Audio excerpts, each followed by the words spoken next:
ए केवाड़ी खोला हो। के ह? अरे केवड़िया खोलबू तब न बुझाई के ह। अच्छा रुक, बोलो का बात बा।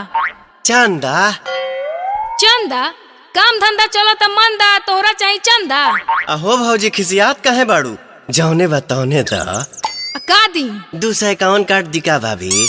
का 251? हाँ ना भगो लोग।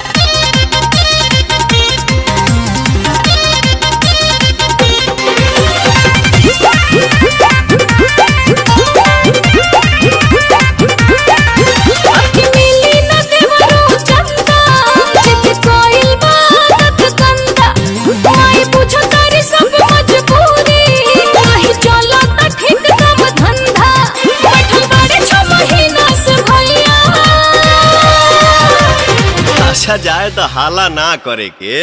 हम बुझा तानी की कमाई नइखे भइल, लेकिन का करबू भौजी, पूजावा त करही के न पड़ी। जौने बताओने द। अभी ना गइल लोग।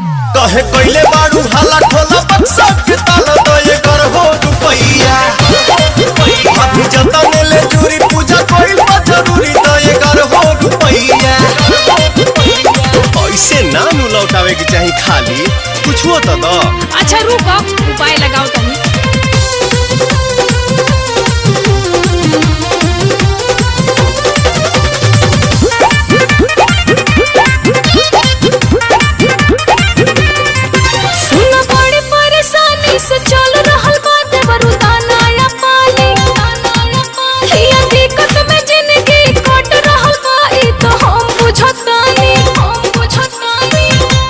सुनो ना, माई कृपा जरूर भाभी करी है, और जीव है नु दुख भरी है।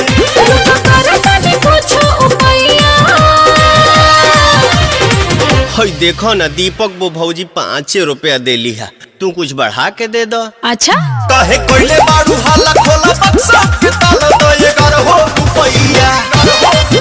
अभी जतने ले चूरी पूजा कोइल बा जरूरी तो ये कर हो रुपैया। ए भौजी, देवी माई नाराज हो जाइए।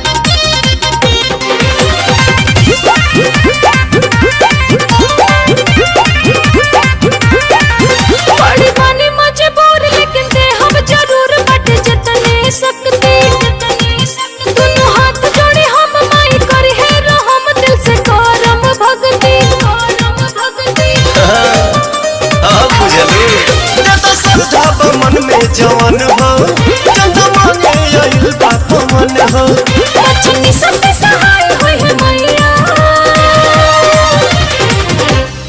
जरूर कृपा हुई हो। हाँ तब 9 दिन माई के पूजा पाठ करीला, कलसा धरीला, भूखिला, तब माई के नु सहारा बा।